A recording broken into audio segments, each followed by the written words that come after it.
What's going on, guys? This is John here with the Fantasy Tap, and I just wanted to say thank you so much for tuning in for today's episode. As we get closer and closer to the next season of the NFL, me and Mike have decided to bring you guys a round-by-round breakdown of each player going in your fantasy redraft. Currently, we will be doing a half-point PPR format. And we'll be going player by player, telling you whether or not you might want to be grabbing this player or avoiding them if they fall to you. A lot of it having to do with where our projections are coming from these players, what we see for them, and maybe a little bit more insight versus the ADP that they're sitting at. So let's jump right into that. Starting at number one, if you are grabbing or lucky enough to have gotten the first overall pick in your fantasy football draft, don't overthink this one. You're going to be grabbing Christian McCaffrey, and realistically, it's an easy pick for anyone. Last season, he did get injured. He hurt a lot of people. But in fantasy football, you cannot rely on the fact that injuries exist. And it is a sad fact and a sad reality, but they happen. You can't predict them. You don't want to be drafting around them because then you're going to be missing out on a player that possibly could have won you your season had you not worried about those injuries or that injury issue. In 2019, Christian McCaffrey was someone who was getting wide receiver one, wide receiver one and running back one numbers week in and week out as the running back for the Carolina Panthers, finishing as the running back one on the entire season. And then, even with that injury that happened to him last season in 2020, he still finished as number one in the running backs for the points per game, averaging 27.3 points per game in the 3 games that he ended up playing last season.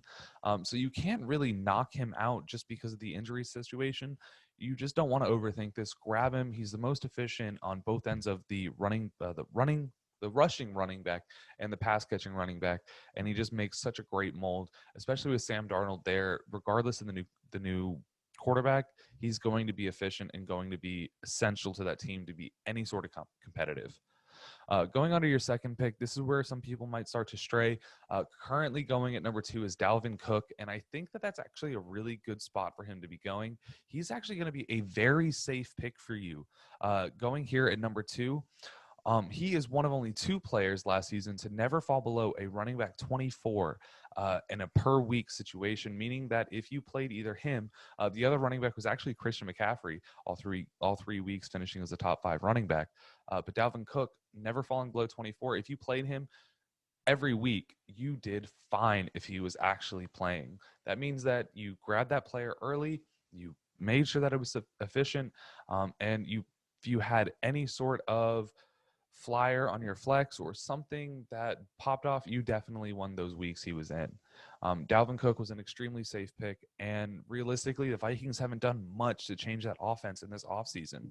They have had a little bit of offensive line players leave, Riley Reif being one of the largest ones, but they did go and spend some draft capital on an offensive line in this draft, and I do think that the line may take a little bit of a hit, but not too much to be worried about.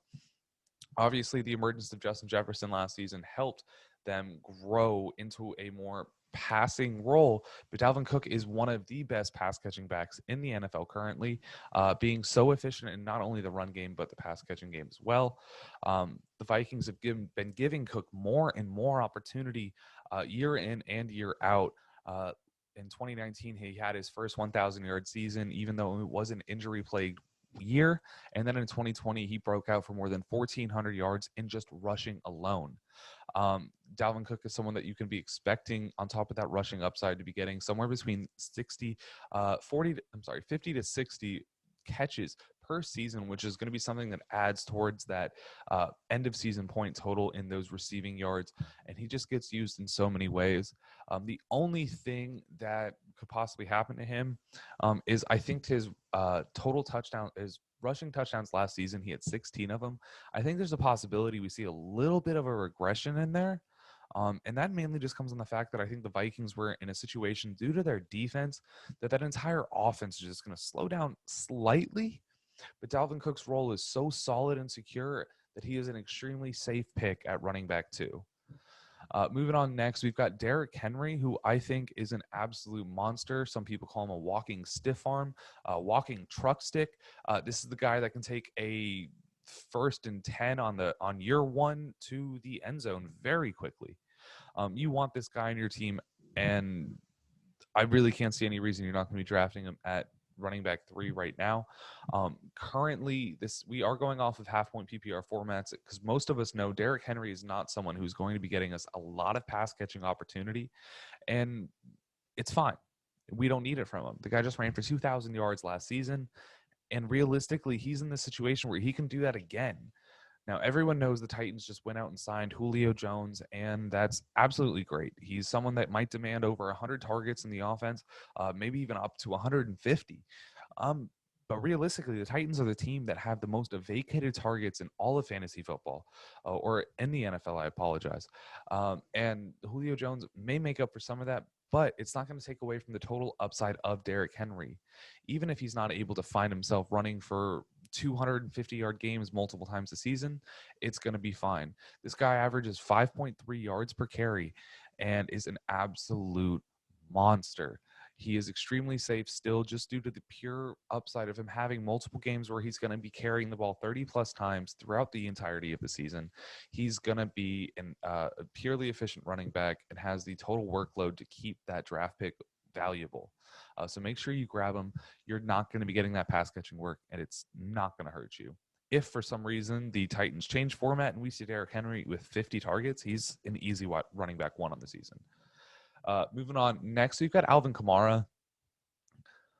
Had there not been so much recent news coming out of New Orleans lately, Alvin Kamara could have been someone that should easily float between the running back 2 to 5.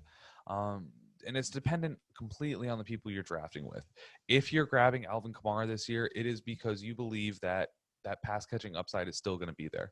He is a household name. Everyone in the fantasy community knows him, and he's never rushed for over 1,000 yards slated as a running back. But it's those passes that help you win those games. And he said 3 consecutive years of 81 catches, and then last year just broke his personal record, getting 83 catches on the year. And this guy is going to continue to be a monster for your fantasy rosters, especially if you were in a week 17 championship last year, where he ended up rushing for 6 touchdowns in a single game. Now, the problem with him this year, and the only reason that he's not shooting to the number 1 running back on everyone's boards, or the number 2 even following Christian McCaffrey, is the fact of the quarterback situation. We all know Drew Brees retired this year, and what does that mean for Alvin Kamara's pass catching? I mean, obviously, he's going to be his semi-efficient, really shifty, incredibly jukey running back, but is he still going to be getting those 81 targets? If Taysom Hill does line up at the quarterback position starting week 1 and does have that starting role, I don't see it. On the upside, I think Alvin Kamara has the possibility of finishing as a top 10 running back with Taysom Hill as the primary quarterback there. But I personally am on the mindset of that I really believe that Jameis Winston's going to be the quarterback there. And with the amount of gunslinging that he did in Tampa Bay before he came here, I do think he's going to be able to keep Alvin Kamara extremely relevant, especially in fantasy, if not even breaking past Drew Brees' 83, 81 targets, or 83, 81 receptions to Alvin Kamara. We're going to be getting a continuous 50 plus, 60 plus. I honestly think in 17 games, Alvin Kamara could break 90 receptions next season. The problem that you're going to see is you're going to be getting a little bit of regression on the total touchdowns. Obviously, a 6 touchdown game to finish out the season isn't going to be happening every season. And so you need to temper expectations. Alvin Kamara at running back 4 is I'll grab him. I love him. I think he's going to be great. But you got to take your personal take there. And personally, I see a little bit of regression, but I think his value in the pass catching game outweighs that. And that's going to be it. Moving on, we've got Ezekiel Elliott going at number 5 right now. And personally, if you watched any of Mike's bounce back players, I know Ezekiel Elliott was a featured back in that episode. So make sure you go back and listen to that, because I'm sure he breaks them down very well. But realistically, last year Zeke was pretty hyped going in. But that entirety of the Cowboys offense completely fell apart as soon as Dak Prescott went down. The offensive line was already taking hits left and right, losing their center and guards. And so you kind of have to remove the entirety of 2020 from what you expect from Ezekiel Elliott. Obviously, we know Dak Prescott's coming back, currently going to be missing that Thursday night game that's going to be coming up here just to rest a injury that has nothing to do with the leg that was broken last season. But Ezekiel Elliott was someone that was still able to finish as a running back 10 last year with that broken down team. Now, with Dak back, you should be able to see 2019, 2018 numbers. Back in 2018, he ran for 4.7 yards per attempt, as well as in 2019, 4.5 yards per attempt. Last season, even in that broken team, still averaging just above 4 yards per carry. As running back 10, awesome. Something that really helps him get in there is that incredible pass catching opportunity again. And that's why he's finding himself in this tier of running back that is just a pass catcher. Extremely dominant running force, great pass catching. Since he's been with the Cowboys in 2018 and on, he's been getting over 70 targets per season as well as 50 receptions. And the only thing that's going to be holding him back from last season is going to be that total touchdown opportunity, or the total touchdowns that he was getting. They weren't really racking up like we were used to in previous years, but Zeke was still able to rush for over 1,000 yards again. And he's one of those running backs where 1,000 yards is a benchmark for a good season for him rather than a benchmark for a great season for an average running back. I think Ezekiel Elliott has the opportunity to finish as a running back 5, and I'm 90% sure Mike agrees with me there. He's very hot on Zeke, and I see every bit of possibility for him there, especially with Dak healthy and those wide receivers going off and opening up so much, relieving so much pressure off that run game that they've been so reliant on in the past few years. And that's going to be great for him. Moving on, we've got Travis Kelce at number 6. Finishing obviously as the tight end 1 in 2020, but what really is great is he finishes the 7th highest scoring fantasy player, not including the quarterback. So that's your running backs, your receivers, and your tight ends, but 7th overall. And he's been shooting up the draft boards in the past weeks, and it's kind of rightfully so. He's given such a great disadvantage compared to the rest of his position been giving such a great advantage compared to the rest of his position, the other tight ends in the league, that you can't not see why people are taking him early. It's really going to end up for me on how you can decide to build your team after that. Right now, going at the 6th pick, that's middle of the round. You're waiting another 12 picks until you get another shot to grab someone. And I feel like at that point, you're going to be reaching. But I really love the idea of grabbing Travis Kelce at a turn spot, a 10, a 12, somewhere between the 10 and 12, where you can instantly know who you're going to be picking with that next pick, or have a really good idea and then can just go from there. That tight end position is going to be spectacular. Kelce last year averaging 17.4 points per game. Not only leading his entire position in targets, catches, and yards, but even tying with Robert Tonyan for 11 touchdowns last year. He's going to be a league winner if you grab him. He's going to see the volume that he expects to continue to see, and should be a great value. It's all about how you can build your team after you take that tight end early, and that's the only downside I see with him. But if you're tight end early guy, definitely grab him as soon as you can. Obviously not in the first few picks. I'd like to see him go down a little bit. Moving on, though, he has his teammate, number 7 on the ADP, is actually Tyreek Hill. He's one of the fastest players in the NFL currently at the moment. And after what he's done to this league with him and Patrick Mahomes, if you're a short, fast guy in the NFL or coming into the NFL from the draft, your automatic comparison is going to be Tyreek Hill. Every team wants one. He's such a dual threat, such an amazing player that hasn't even been playing this receiving position as long as some of the other guys. Now, when it comes to his fantasy skills, and them being coupled to someone like Patrick Mahomes, who's one of the best deep arms in the league, greatest playmakers that we've seen in a long time coming out of these young people, as well as being so creative with his way he moves the ball downfield, you've got a recipe for success. This gives Hill an extremely comfortable floor. Last season, he only had 4 games where he finished below 15 points And that's, again, going into a situation where you're getting consistency from them. In these early picks, you want to be grabbing safety. Tyreek Hill was able to finish last season with 5 weeks as a top 5 wide receiver or better. And again, that safety comes very, very, very comfortably. He's the type of player where he only needs one good play and he'll take it to the house for a touchdown. You give him a second great play, and now again, he's finishing, like we said, as that top 5 wide receiver on the week. He's a boom or super boom kind of guy. Only had 2 games falling below a wide receiver 2 on the year. And again, as I mentioned, 5 weeks as a wide receiver. It's a top 5 receiver in the league. One of the few on the short list for a wide receiver 1 on the season. Keep in mind, there is some recent news about some knee tendonitis going on, so you're going to have to keep an eye on that. If you're drafting right, sometime soon after you're watching this video, personally, I'd be grabbing the guy below. And that's actually going to be Davante Adams. Another name on the short list of guys that could finish is that wide receiver 1. And that's mainly because the Packers did not spend up in the draft on a new wide receiver for Aaron Rodgers. They didn't grab another wide receiver in the free agency for Aaron Rodgers like he's been begging for. So we're going to be seeing a lot of the same. And what we got last season was Aaron Rodgers throwing for 45 touchdowns.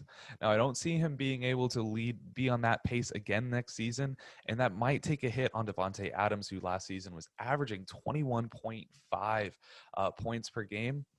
But even at that point, compared to Tyreek Hill, who's the number 2, you were getting 19.5. I'm sorry, 19 points per game. So give Davante Adams a little bit of regression on purely touchdowns. He's still going to be getting the targets. He's still going to be getting the receptions and the yards, and he's still going to be dominant. But you're not really looking for much regression outside of a few points here and there. He's going to be very highly targeted by Aaron Rodgers. There's no one really else to take those targets away from him. Robert Tonyan's 11 touchdowns last season, personally, I think is a little bit much to expect again moving on to next season. And some of that 45 touchdown regression I'm talking about might be coming from him and not even Adams. I think Adams has a clear path to the number 1 wide receiver in the season, along with a few other guys that might just be putting up enough numbers for him. Moving on, number 9, Saquon Barkley. Now, if you guys watched my overvalued running backs video, then you guys already know how I feel about him. And it's not really great. I'm not really hot on the train, and that comes on the fact that he's been very unable to commit to being able to be ready for week 1 of the NFL season. And if you're grabbing him in the first round of a fantasy draft, you're going to need a week 1. You're spending a lot of capital on him. You're going to want to get as many wins under your belt before the end of the season to make sure you're getting into those playoffs. And not having your first round running back is going to hurt you. Now, after the issue, we have his high ADP. And part of that's coming on the fact that a lot of people seem to be expecting 2018 Saquon Barkley lining up there, balling out, getting his 5.5 yards per carry, as well as his 80 targets. But we've got a completely different New York Giants team since that time. We've got a young, still unproven quarterback in Daniel Jones, who we don't know what to expect except some turnovers here and there. We've got a completely new receiving core coming onto the team with Kenny Golladay, John Ross, Kadarius Toney, Evan Ingram Kyle Rudolph even coming over and joining Evan Ingram. There's a lot of targets that are going to be sucked away from that running back position, and I'm not sure that Saquon's going to fill that role too well. We may get some weeks where Saquon Barkley finishes as the running back 1 on the week just due to the fact that he is so extremely talented, but his total opportunities are just going to be taking a downturn, and you may not even get running back 1 numbers from him by the end of the season, especially with the fact that he's going to be missing games. But he does have the upside as finishing as a top 5 running back on the year, which is roughly where he's being drafted. So you're not getting a lot of value on that risk investment there. Moving on, number 10, we've got Stephon Diggs. He was probably one of my favorite receivers coming into the draft last season. As soon as he was traded to the Bills, I was all over anyone that had him in my leagues, and I couldn't get him. I guess I wasn't the only person. But what I was surprised to see that I was grabbing him last season in the 3rd round of the draft. And realistically, I don't think I'm ever going to get that lucky again. Last season, Stephon Diggs lit it up with Josh Allen, going for 160 plus targets, 130 catches, and then 1,400 yards. I'm sorry, 1,656 yards. He's going to be somewhere around that again. Josh Allen isn't taking a step back. He might per game, but I think Josh Allen's season totals, even on a regression, could see similar numbers on a 17 game total. But I think Stephon Diggs is someone that we've already seen go from quarterback to quarterback, continuing to prove his talent, finishing as a great wide receiver in Minneapolis before coming over to Buffalo, even finishing as a wide receiver 10 the year before. I'm sorry, back in 2018 before he came over to Buffalo. Finishing wide receiver 3 last year on those 166 targets. Diggs should look to have another great season, mainly on the fact that he's going to be so highly targeted on a team where that quarterback's just lighting it up on the big plays, everything. Now, something that held him back was 8 touchdowns for a receiver that was getting that many targets. It's pretty low. If Josh Allen decides to stick in the pocket a little bit more and not as rush touchdown friendly as he has been over the past couple of years, you could see the fact that Stephon Diggs getting 4 more touchdowns next season could push him easily to the wide receiver 1 on the season. There's no reason to expect much regression from Stephon Diggs, especially on the 17-game pace. I think he's one of those very safe receivers who are going to fill that role each week in and out very, very well. Moving on to number 11, we've got Austin Ekeler. Another guy that I'm a huge fan of personally. I just think kind of right now he's going a little high. At 11, I would like to see him just drop down a tad bit. But there is just so much upside with this guy. Getting towards the end of the round, Ekeler is someone who's you're going to be comfortable drafting at the turn because you're going to be able to re-secure him with your next pick. But he's also nearly guaranteed a workload right now. Chargers have Joshua Kelly and a couple other guys. They drafted Larry Roundtree, but none of them are really going to be taking a large enough chunk away from Austin for you to be worried about him. Last season, he was getting roughly 15 rushes and 5 catches per game on an average, and you can expect that. He's been doing absolutely great since Justin Herbert's been there. In 2019, before Herbert even got there, he was balling out as a top 10 running back, depending on which format you were in. And with Herbert there, I do think his ceiling is nearly boundless. In just 10 games last year, he ran for over 500 rushing yards, as well as 400 receiving yards, coming on only 54 catches. And again, in that 10-game span, on pace, that's better than Alvin Kamara's numbers, but he just was dying in that touchdown category, only getting 3 touchdowns in the season. Part of that being on the fact that he was banged up in and out. And that's the issue you're coming with. I do understand, I said earlier, you can't draft because of injuries and you can't worry about and predict injuries. But when players show it in and out and whatnot, you have to take that risk into consideration. And Ekeler, I think, has the opportunity to be someone on a 16-game stretch with some more touchdowns under his belt, a running back V1. I think a lot more comfortable for him is like a running back 8, 9, 10, 12. He's someone I like. I just need a little bit more security if he's someone I'm going to be spending my pick actually on.